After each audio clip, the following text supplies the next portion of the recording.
Welcome to Psychic Bent. My name is Carrie. And I'm Kim.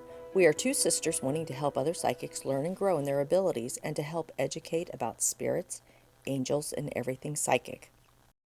Welcome back, Psychic Bent listeners. This is Carrie and Kim. We're back. Yay! Yay! We thought it would be fun for the next couple episodes to just go over different psychic characteristics.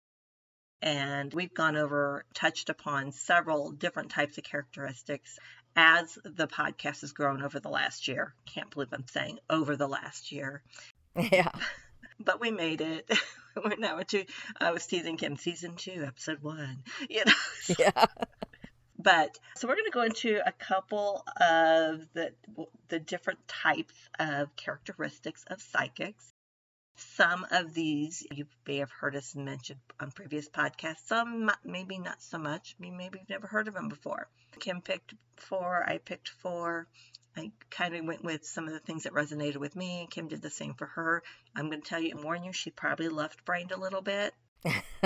More than left-brained a little bit. But she was having fun. I was. So that's all that matters. On this episode, Kim's going to go over 4 different types of characteristics. Kim, you want to tell them each one? I can say them if you'd like. The first one's going to be Aerokinesis. The second one will be Hydrokinesis. Then Electrokinesis. And finally, Atmokinesis. I hope you're all ready for this. There's a kinesis theme. Yeah, well, kinesis is psychokinesis or telekinesis. They're all part of psychic abilities as well. And these 4 are more individualized parts of the kinesis abilities. And they were 4 that I hadn't heard of and thought it would really be appropriate to have for this. Well, go for it. Well, we have talked about psychokinesis, and we have covered telekinesis as well. Yeah. We didn't go into the sub-layers of those. That was my idea of the assignment. Wow, okay. Then it must have been. Must have been. Now, I do have to say that with my feed of the episode, there may be a lot of rumbling that you hear in the background because we have a very strong wind storm going through. So it's extremely windy and it's been like a howl all day long in the house. So I apologize if that's a little too much for everybody to hear because I know I'm not going to be able to edit all that out. So I'm just putting that out there. We're aware. I don't hear anything. Oh, that's good. This microphone seems to pick up every little thing. So anyway, so let's get on to the episode. Enough of my fooling around here. Okay, so Aerokinesis is, put simply, what they call airbending. It is where you can move the air around you to create a wind or breeze. It's the ability to manipulate and create and alter surrounding air molecules and wind currents and the air by using mind power. So you're using your mind to move the air. So is this left-brained or what? Sounds like a movie. Yeah, right? Aerokinesis, the ability is normally recognized, as I said, as airbending. It has the power to create, shape, and manipulate air. It is the art of moving things with the human mind rather than the physical body. And as you remember in a previous episode, I had talked about how I had moved a pencil without touching it. Yes. So that's the type of thing that we're talking about. And it's important to note that the person that does it can control climate and weather dimensions along with being able to generate, increase, shape, manipulate air, and the gusts of winds, such as tornadoes, hurricanes, vertical drafts, microbursts, just all kinds of things that affect wind, which is ironic that we're having a windstorm today. That's what I just find very interesting how things work, Well, you may want to try to calm it down then. You can get your bending going. Exactly.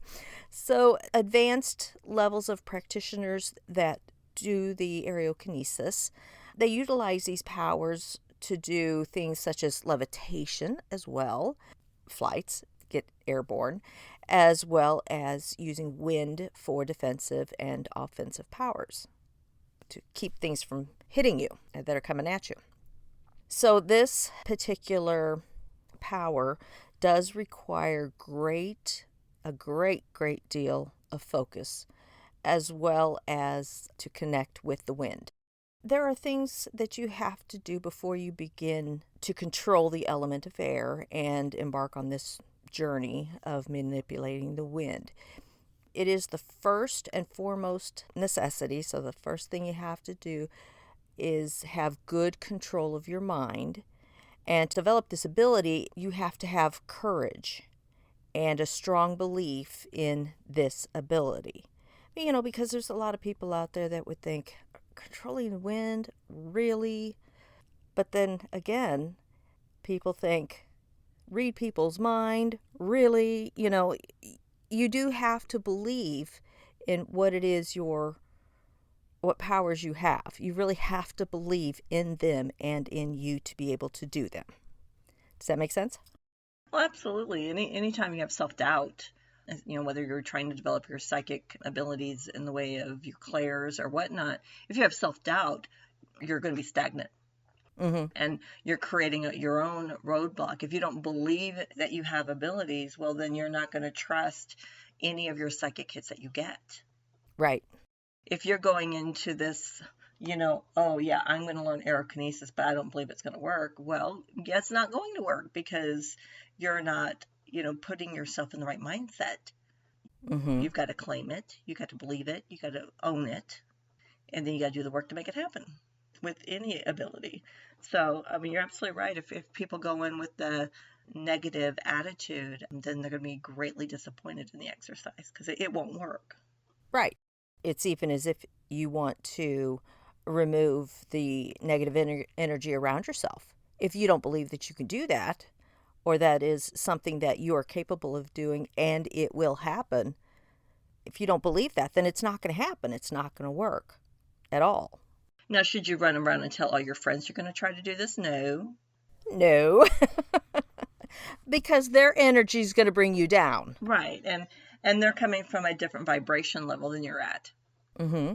So they're not going to, they're going to be quite, first of all, they're probably going to Google, what was that word again?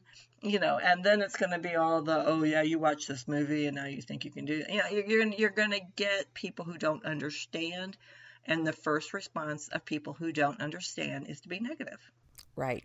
Exactly. So you're going to want to practice it. You're not going to go to the next party and say, hey, I've got this cool party trick. Let me show you. Because it's a skill you're developing for your own purposes. Right. So your beliefs will actualize into reality. So you will make it happen if you believe deeply in what it is and truly believe in what you're doing. And you do have to be able to concentrate for a long period of time because the powers have to be able to mature to make them bigger so you can see the effect of it, so you can feel the effects of it. Because you're talking about outside, you're generating this wind outside. So do you think that if you're someone who has trouble meditating, would you be a good candidate to try to learn this? Or do you think this might help you learn to meditate? I think you really have to work at being able to meditate and control your thoughts and focus solely on what it is you're doing. So it's going to take a lot of practice. And someone that has a difficulty meditating, they need to find a way to block out all that extra that's going around them. Because it does take a very strong amount of concentration. So if this is a characteristic you want to, because anybody can develop this characteristic as long as they can do the work. Right, exactly. Yeah, so if this is something that is really resonating with you, but you're not putting the work in to meditate, then that's where you need to go next is longer meditation time and strive for that. And then once you master that, then the next step would be to try to harness the energy. Is that what I'm getting? Right. Okay. Yes. Okay. The research that I did find is that you have to train your mind gradually through daily practices of concentration where a sharp focus is needed. And you want to spend like an hour of meditation time on this. See, so it does take dedication, because that is a long time to sit there in meditation focusing on this soul power that you're going to be doing. But I mean, an hour may seem daunting when you're not used to meditating. Definitely, yeah. Yeah, and if you are used to meditating, an hour can seem daunting too, don't get me wrong. But when you think of what you're going to gain out of it, you definitely want to schedule that hour and a half of that alone time to be able to be outside, to be able to try to do these practices. Right. When you first begin doing this, you must meditate for a minimum of an hour, as we were just talking about, and you're going to be concentrating on feeling the air around you. So meditating outside, finding a nice comfortable place outside where you can focus would be ideal for starting the meditation as a beginner. But you really do need to be able to build up an hour minimum of concentration. And this will help you connect to the air. As your connection is firmly established, you must create a feeling of rage in the wind. That's how you make the wind get stronger. You'll shape this feeling into spirals or spheres in your mind and imagine that everything is spinning and spinning around you. So you're focusing on making it swirl. So would you see that in your mind's eye? I mean, from the clairvoyant Yes. aspect, I'm thinking I can see this in my mind's eye swirling. Yes. Okay. I would agree with that as well, along with feeling. So you're going to be using the mind's eye and you're going to be using your sense of feeling. Okay. You can summon and block the wind by using the palms of your hands. So as you are imagining the wind swirling around you, you raise up your hands and try to feel it to push it away from you, where you can... You may want to go outside and try that. Well, that has to be done outside. That part has to be done I meant outside, you have like a I said. windstorm going on at your house. Oh. You may want to go out there and practice this move. Yeah. Well, there's other moves, because there is, and you're right, I probably should go out there and try that. But if you practice Bagwajan movements, which is a form of Tai Chi. It's a practice. It's kind of like Kung Fu, or I guess we could go ahead and say like Tai Chi. It's movements that you perform, and there's a lot of moving of the air and pushing it away from you and moving it around and stuff. It's really beautiful to see when there's a master actually doing that practice. It's beautiful. But if you practice that, and it's Baguazhang,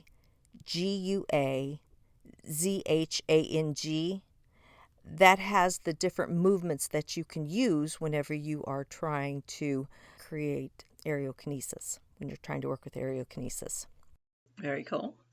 I've seen a picture of different forms and steps that you can take that was done in Chinese and ancient Chinese movements and stuff, and some of the poses and such. I was like, I could never be able to do that. One was one-handed. You were standing doing a handstand one-handed with your legs crossed up in the air. I was like, there's no way. And see, you never will, because you're saying no to it. This is true. So, but are they not using the air to balance them? They are using the air to balance themselves, to make themselves lighter and be able to. And that's part of the levitation. You're making things lighter and using the air to push them up. And that's how you can practice that. And there are different exercises and stuff that you could do. Just do your research on it. It was really, really interesting. You can practice this indoors too. It involves blowing the wind by holding your hands apart and a few inches away from your face. It is crucial to keep them around 3 inches away with both palms in front of each other. Blow a steady stream in the air in between both hands. Using your right hand to move the air, you'll push the air towards the other hand and keep repeating it until the time that your left palm feels the force and power of the wind. Now, I've heard, and I don't know if this is it, but I've heard where you're creating a ball of air with your palms, Yes. and then you throw it. Is that what this is? That is another practice, yes. Oh, okay. You can make a tornado, or you can make the ball where you make it in your hand and then you move it out away from you. It's really cool. So it says. Yeah, it would be cool. I've not done this. I've not practiced it really. I mean, just researching it, I thought, well, this is really, really something interesting. Well, are you going to try it? I don't know. We'll see. Chicken. So, yeah, no kidding. There's other information out there, but I want to go ahead and get to the next one so we can move on. Unless you had any other questions about Aerokinesis. No, okay. Thank you. Okay, so the Hydrokinesis, of course, hydro means water, so we're going to be talking about water bending.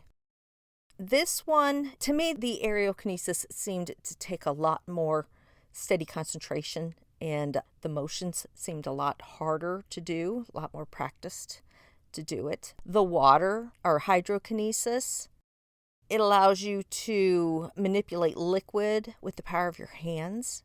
You could pull the moisture out of the air and make it rain. You could do cryokinesis, which is turning it into ice or snow, which I thought was cool. We had a little bit of that today too. So in order to move it, you need to be a part of it and feel a strong connection between you and the water, which is an important rule for any type of telekinetic ability. And since you consist mainly of water, it might be easier for us to actually create a connection and get an understanding of what the water feels like and what it feels like to be water.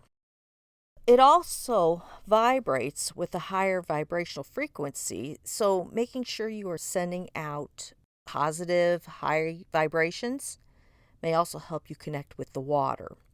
Now, people who are skilled in the hydrokinesis, they are capable of using water in all its forms, namely the form of liquid, which we've talked about. Skilled hydrokinetics are capable of manipulating and molding water into any desired form or shape that they want. Hydrokinesis, it's one of the greatest powers to learn, as an estimated 70% of the earth is covered in water. And this makes hydrokinesis very useful in everyday life because water is accessible everywhere in most places, and you come into contact with water usually multiple times a day. An everyday use of this ability could be for the wielder of this type of power is to check the water in your car without opening the hood. With experienced users of this ability can easily estimate water masses. This can make menial tasks like checking the water in the radiator a whole lot simpler. Once one has taken the time to actually learn hydrokinesis and has gathered experience in the ability, they can easily turn that task into a simple procedure that requires no physical touch with the radiator. So it's a way you can measure buoyancy of water. You also have the ability to remove water out of things. That could be the process of making dehydrated fruit. See, my mind went to if I drop my phone in the toilet again instead of a bag of rice. Hydrokinesis. Hydrokinesis, yeah, that's a way you could do that. Remove the moisture. Not saying I've ever done that 5 times, but it's good to know. Now, for an expert in this power, a more extreme use for this power would be use with like a tsunami to keep the water from flooding up into the land, to push the water back out quickly from a tsunami, from making its devastating effects on people. So you think one person could actually do that? Force of a tsunami is great and covers a vast area of land or water coming to land. So one person could do that? That's what the research was showing, is if you have a strong enough Well, obviously devotion to creating this ability. And you believe in it and you trust in it, that would be pretty amazing. Right. And what if you had multiple people there with the same belief and ability? Yeah. And power. You're moving mountains, so to speak. Correct. Yeah. Yeah. Of course, it would take very dedicated, strong powers to be able to do something of that scale. But it doesn't mean that you can't focus on forming water out of the air, out of the humid Midwest air. Good luck with that. Yeah, so much moisture there, so you could really try to manipulate there. But that would be a great to make it rain if you need it. Yeah, that'd be a great place to practice. Exactly. And whenever you learn that power, it makes it much easier to connect with the cryokinesis, which is the ice. That one I think is kind of cool.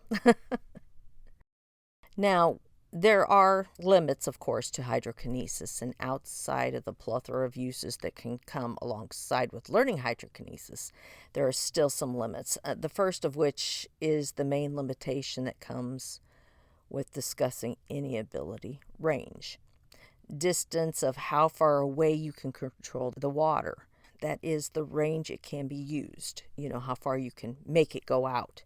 If there's a cup of water 100 meters away, but still in view, could you manipulate the water in it?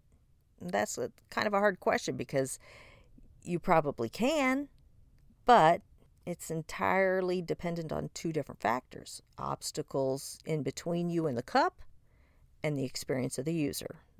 So that just goes along with what we were saying, is how dedicated are you and how experienced are you? Yeah, I mean, it's a daily practice. It's a lifestyle. Yeah, and the volume of how much water can you control. But with any power, as you were calling it, you have to understand the consequences of doing something too. Right. So if you're trying to push this wave back and you can only push it back so far, is it going to gain more momentum when it comes back in when you stop? Right. Or do you have to keep pushing it out there till you're totally exhausted because it hasn't dissipated yet? See, that could cause a danger to you and whomever it is you're trying to help. Exactly. It's kind of where having it as a daily practice and a daily job, so to speak, so that you go out and you do this and you work on with it. You I guess, would learn, because I know Spirit would guide you. I would, in this, that, what you can and cannot do, but you also have to work on keeping ego out of the mix. Right. Exactly. Because, I mean, if you're out there on the beach and a hurricane coming, you also have to be conscious of what is safe for you, too. Right. Yeah. So it's a lot of responsibility to go with any one of these. Exactly. To try to build a connection with a bowl of water, that's the small way that you can start learning this, to start feeling the water mentally and connecting with it. Start by finding the things you need for this particular exercise that I'm going to be describing. So you fill a bowl with lukewarm water and find a quiet place to do the exercise where you will not be interrupted, which is important for any meditation, because that's where we're going in step 2. Find a comfortable meditation posture and meditate for 5 to 10 minutes to allow your body and mind to completely relax. Even this is an important part of your hydrokinesis training. And make sure there are no tensions or worries or thoughts in your mind and body, as this will only distract you and keep you from actually reaching the point of complete relaxation. That even means sit to where your arthritic knee doesn't hurt you, which I have a problem with now. Yeah, you need to sit where you're comfortable. You don't have to do any particular pose of sitting. Correct. As long as you're comfortable. Yeah. Right. The next is the making the connection now that you're sitting in front of the water, and work on getting to know everything about it. Feel its wet texture and temperature. Pay attention to its movements. With all that, feel the weight of the water and use your senses to hear it as well. Hear it moving and such. Feel and smell the water. And once you feel like you know the water, then you need to create a connection. Focus on what it feels like to be the water and imagine it as part of your body. How does it feel? What is it like to be water? Take your time with this step and only continue once you really feel a strong connection, like you are part of that water. Next, you're going to take your bowl of water and place a cork or any other object that is buoyant and floats and place it in the water and wait for the item to settle. Once it settles, close your eyes again and meditate a little more. When you feel focused, try to sense the presence of the water in the bowl, connect with its energy, mingle it with yours. So I'm visualizing this. Right now I'm seeing this happening in my head. You're trying to visualize all this with that bowl of water. In your mind's eye, you want to create a link between you and the water and try to feel the coolness and smoothness of it. And remember its properties and molecular structure and its vibrations. Remember how it all is. And now with your own energy, try to mimic those things. Your water and you should be one and connected. And just remember, just as you can control your energy, you should be able to control the energy of the water. Open your eyes and take a look at the water in the bowl. Keep reminding yourself that you are one with it. And keep your connection fresh in your mind and command or will the water to move. When you've done all that, you can try to keep an eye on the cork or whatever flotation thing you have in there. Keep your eye on it, see if it starts moving. And then you want to try to make the water swirl in your mind. Go around trying to make, the little water tornadoes. And you should be able to see that flotation device starting to turn. And that's how you practice moving water. Is that kind of cool? It is cool. Yeah. Of course, with the advanced training that you can do and read about and research online, there are more techniques out there to teach you how to practice making balls of water, getting the moisture out of the air to create water or to create rain. It's just really in-depth ways that you can really manipulate water. So we've had air and we've had water. Do you have any questions on water? No, it's pretty cool. Okay. Now that we've finished with the air and the water, we're going to go to the electrokinesis. Carrie, can you tell me, what do you think electrokinesis is? Electricity. Yeah, very good. You win the prize. What's the prize? You get to listen to me talk right now. Oh, okay. Yay! Okay. Yay! When electrokinesis is used properly, it allows the user to control and influence the flow of energy waves, electric currents, and electromagnetism. For those unfamiliar with electromagnetism, it is a branch of physics which focuses entirely on the study of electromagnetic force. This interrelates between electricity-charged particles. Electrokinesis is defined as the power to control electricity, meaning you can move, direct, collect, attack, or in any way you desire through only the power of your mind. So you do all of that. You can do all of that with your mind using electricity. Is that how I get myself shocked all the time? I think I'm a walking electrokinetic person because even in the summertime, I'm shocking myself, Zap. Zap. It's always in my hair, too. I haven't even practiced this one. I'm already good at it. I'm good. So this can be used or performed in a range of areas and with a range of energy sources. Where is best to perform this power is determined by one's surroundings. If you use this power around a huge energy source, such as a power plant, the result of your electrokinetic power will be overwhelming, so be wary. And that's because you're going to be around a whole lot of electricity that you're going to try to move. So you don't really want to be there when you try this, okay? I don't think anybody wants to be there when you try that. I think you should try something smaller than an electrical plant. Exactly. That's just the extreme, of course. Here's a battery. Go practice. That's right. It's a D volt. Little 9 volt. Oh. D with 9. Man, you went with the big one. Well, Well, it was a step down from the power plant. That's true. Now, there are always consequences to taking in too much electricity at one time, so try to limit the intake. There may be some electrokinesis enthusiasts out there who live in rural places with only a small amount of electricity. I can say that's me. That's probably a better place to be when you try it. So don't be alarmed. This does not take away from the chance of practicing the art of electrokinesis. A small supply is better for a beginner anyway. Just be careful out there.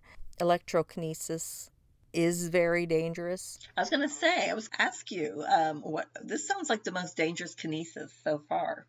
Yes, it is. It can be dangerous to you and the people around you and the things around you as well. Don't even begin to try this around your electronic devices because they'll get fried. All right, that's just point blank period there, you know. Okay, so I have to ask, what is the benefit of this kinesis? I'm just curious because it sounds like a dangerous one. It's there to actually create lightning, electrical charges. It can create electrical energy by charging the atoms around you. It has the ability to bring inanimate objects to real life. So maybe you don't need that battery for that thing to start, or you can make your rechargeable battery recharged. Okay. When you said bring things back to life, I had the thing. I have a fear of dolls. I don't like dolls. I know. Clowns are dolls. And so the minute you said bring that back to life, you know what popped into my head? I'm like, oh, hell no. I mean, no. no. Like, no. I want that doll to come to life. That's just horrible. I'm sorry. But that is what popped into my head. Bring things back to life. No. But if you've gone camping and your matches got wet and you need to start that campfire, electrokinesis could start that fire for you. So you learn this and you go on alone and you could win big. Yeah, that's right. Control the weather, control the air, the water. Yeah. Exactly. Zap a bear if it gets too close. Right. So the user can create, shape, and manipulate electricity. It's a form of energy which allows control over electrical fields. So how to learn this technique? People are more interested in obtaining and gaining mind powers. The first thing, and that's one thing that you definitely need to use for electrokinesis ability, is this takes more mind power to do. I bet it does, but you're controlling a lot more things. I mean, electricity can be dangerous. Right. You don't want to summon or create a lightning bolt in it, you know. How do you control that? Mm-hmm. I'm sure you can with practice, and I'm sure there's mentors that do that, that can help you with it. It's just start small. That's all I can say. Start small. Start small. Definitely start small. Mm-hmm. You do have to have a deep meditation ability to start with the electrokinesis.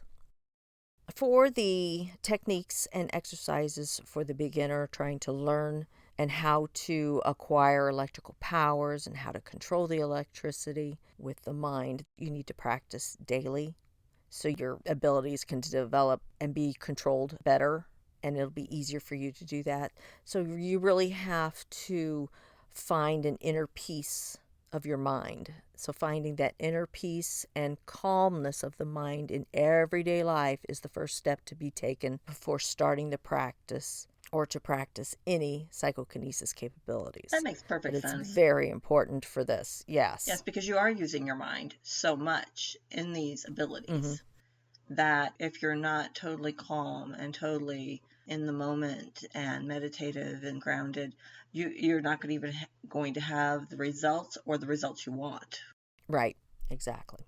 So you want to stop some of the least important things in your mind and calm down your body and bring your mind into a very peaceful state. That will open up your mind, and it helps to accept the things you want to attain and facilitates for that learning process. It's essential to maintain in your own way that peacefulness. The easiest way to clear your mind of unwanted thoughts and take time to prepare for the meditation of things. You have to familiarize yourself with electric sounds. You could do this beforehand, before you actually start your meditations or the practice, to listen to like the static electricity in your hair or the cracking and popping sounds that electricity makes. I'm sure there's YouTube videos out there where you can hear stuff like that to help you develop what electricity and the electrical currents sound like, because everything does have a sound with this vibration. So you want to practice hearing that before you start the meditation, because if you don't know what electrical currents sound like, how are you going to be able to focus on that while you are in meditation? Correct? Correct. And plus you need to be aware of it so you're not startled if you do hear it in meditation. Right, exactly.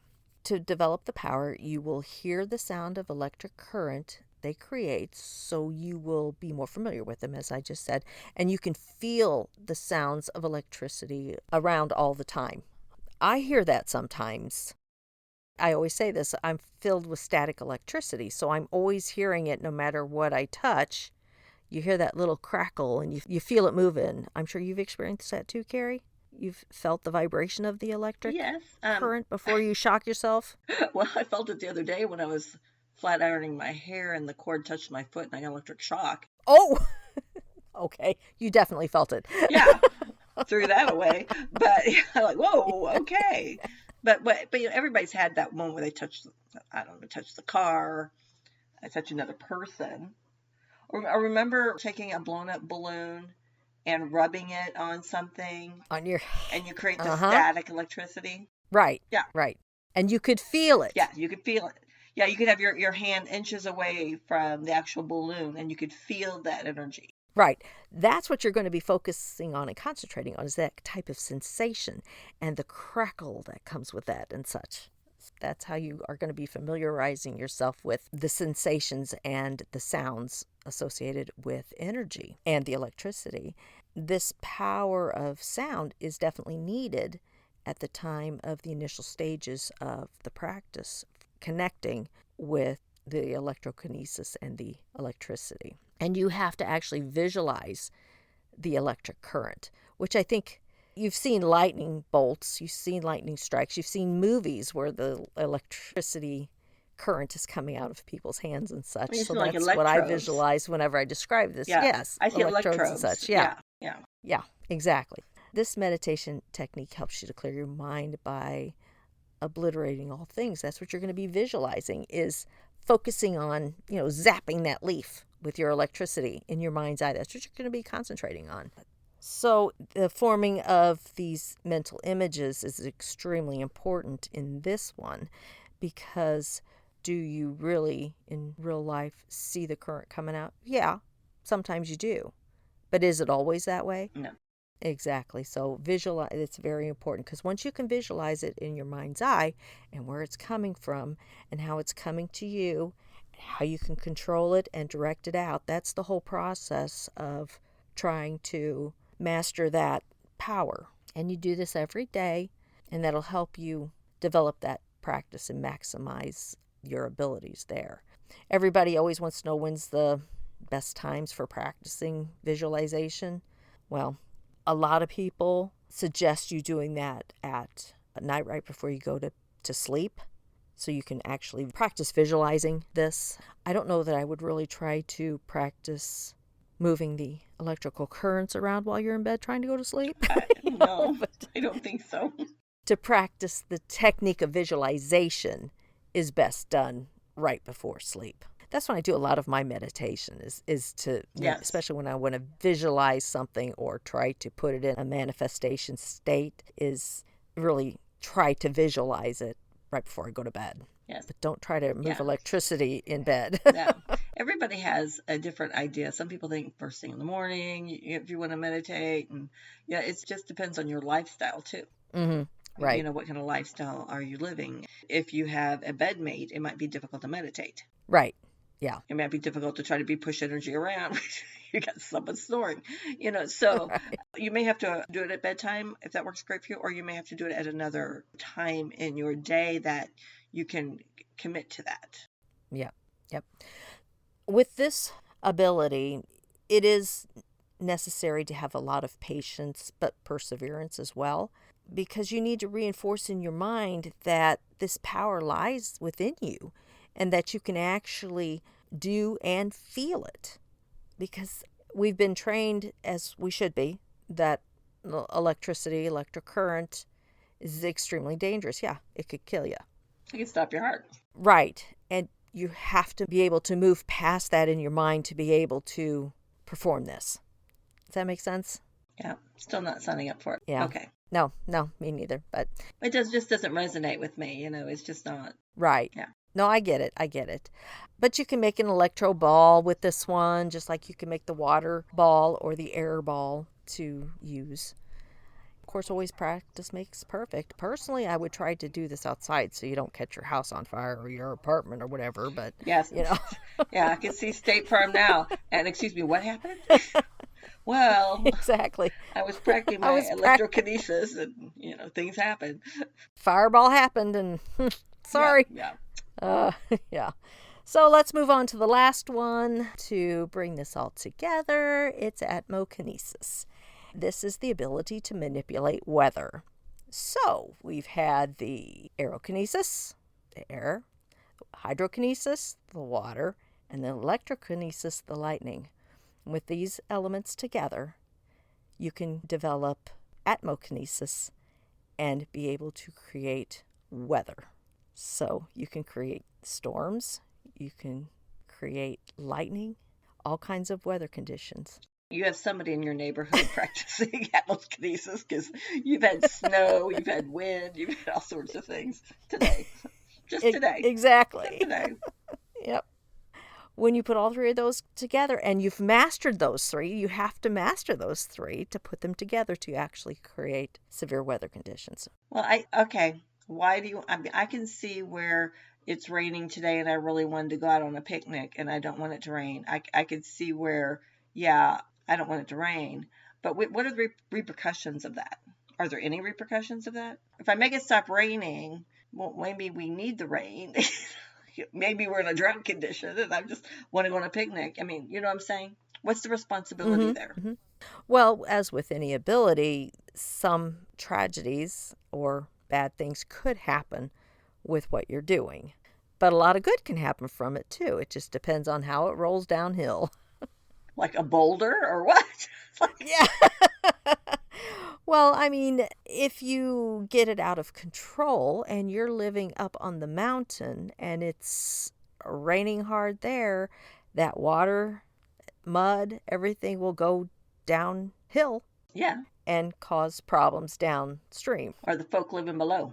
Or the folk living below, or in the field next door may flood or their property. Are you hampering wildlife? I mean, I know with everything we do, there's responsibility, and that we should always be mindful of that we're doing things for the appropriate choice. Right. The higher self. But I can see if you're mastering all of these and you're not in the mindset of the old Kung Fu TV series where he was always looking for wisdom.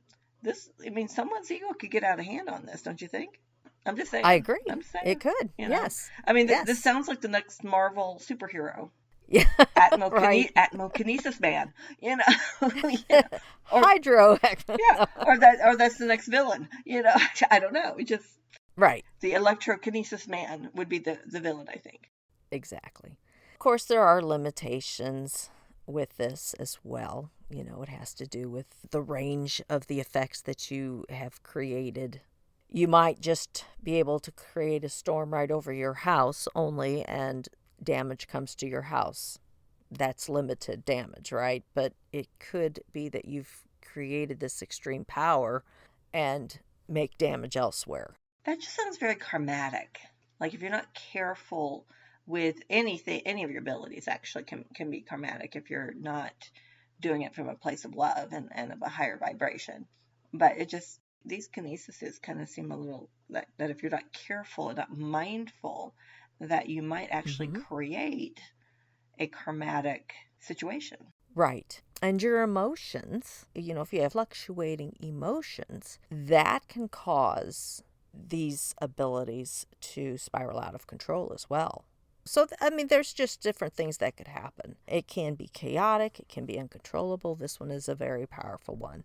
So it does take an extreme amount of willpower and belief and way above, because you've already mastered the other three. Oh, You have to master this one as yeah. well. Well, when you think about it, I guess the thing about the belief, this is what triggered with me, is a poltergeist. Mm-hmm. A poltergeist was created by whom? A person in By an emotional in the house. Yes. Someone with Yes. Mm-hmm. Normally a female adolescent, but not necessarily. It could be anyone in the house that's highly emotional, has abilities, ungrounded, and doesn't understand what they're doing or what's going on.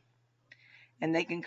cause cabinet doors to fling open and plates to go crashing across. I mean, so it's documented that you can do these kind of things. You can move objects with your mind when you don't, Mm-hmm. in this kind of situation like a poltergeist or a PK manifestation, where you've created something that's making things move. So, I mean, the science is there to show you can, with your mind, move things. It's been proven in a poltergeist situation. Right. Exactly. So, I mean, I know it seems far-fetched to think that I'm going to go out there and I'm going to create lightning, but if I could create a poltergeist that can throw dishes across the room and open up every cabinet in the kitchen and freak everybody out, why couldn't I? I mean, I wouldn't want to in that mental state, obviously, but why couldn't I, in the right environment, do that with my mind? I agree. I agree. Well, that was my 2 cents, maybe a quarter. So, right. So, with the Atmokinesis, it is an amazing ability for anyone to hold. But with this ability, there's a saying that says, with great power comes great responsibility. No, And that's absolutely. definitely something that you need to keep in mind and practice in everyday life. Yeah, and that's like what we talked about before, with just because you get a hit doesn't mean you share it. Right. Exactly. It comes with responsibility, being a Mm-hmm. responsible psychic. You're working from a point of love and a higher vibration, and not to hurt people's feelings and not to create havoc. And I think that if you're working in that, if you're in that mindset where your vibration is high, you would be easier for you to, I think, be able to perform these abilities. Right. Right. Apparently, it takes just a strong, dedicated mind and meditation and such for most of these that you can practice. And if your thoughts aren't, if your intentions aren't with the good, then the bad could happen. So, Well, karma will come and say hello. karma. Yeah, Yeah. yeah. Like with anything you do have to weigh those options. If I share this hit I just got, am I moving from a point of love, or is it I'm Mm-hmm. trying to show off my abilities, Right. which is Yeah. a bad karmatic thing. Right. Because spirit may say, you're shut down now. You're not going to be doing this at Exactly, all. I'm exactly. And taking them abilities away. yeah, and you could become stifled in your growth Mm-hmm. because of that kind of situation where you're letting ego step in and not work from a place of love. Right. So if you're going to make electricity out of this, make sure you're doing it out of love. Exactly. So that's what I've got on my 4. I had to build up to that big one. So Well, Kim, I that's my thought, left brainness. yeah, those were very interesting. I know we've touched on, like we talked for telekinesis and that, and so that was kind of an interesting, I think, I freaked Kim out earlier. I said, now what are the 5 again? And she goes, 5? What do you mean 5? I only got 4. It's like, oh, sorry. I thought you had 5. Things that I Well, do, I guess I could throw a fifth one in there. I don't know. things I do to my sister. Yeah. Yeah, She gives me a heart attack at least at once an episode. So, I do my best. yep. So I thought that was very interesting. And so on the next episode, I will be doing astral projection by location, automatic writing. You knew that was going to show up, and psychometry, which of course is another one that I love so much. So that's going to be next week. Cool. Can't wait to hear those. Yeah. So, anything else you'd like to add to the podcast, Kim, before we sign off for the day? I think I've covered everything that I wanted to, so I think we're good. Awesome. Well, thank you, listeners, for listening to our new season of episodes, I guess we can call it. Thank you for supporting us this last year. It means a lot. Kim and I have gone through so much growth, and we have learned a lot. And Kim's learned an awful lot about editing and how to put things on YouTube when it acts up and things like that. And I just listen to her complain about it. And try to be supportive. Yeah, she does. That's all I could do. I can't help her with it. But we do appreciate listeners, and we do appreciate the feedback we have gotten through the last year and the suggestions for episodes that we've acted upon. We really appreciate that. We appreciate you guys. And if you can continue just to like and share us and let your friends know if they're interested in anything to do with psychic abilities. And of course, you can always reach out to us at psychicbent1@gmail.com or on our Facebook page at Psychic Bent Podcast. Kim, anything else you want to add? I think that wraps it up for me. All right. Thank you, listeners. Bye. Bye. May your light shine bright. Thank you so much for listening to our podcast, Psychic Bent. If you enjoyed Psychic Bent, please like, follow, rate, review, and subscribe wherever you listen to podcasts. We can be reached on Facebook at Psychic Bent Podcast. Our email address is psychicbent1@gmail.com. May your light shine bright.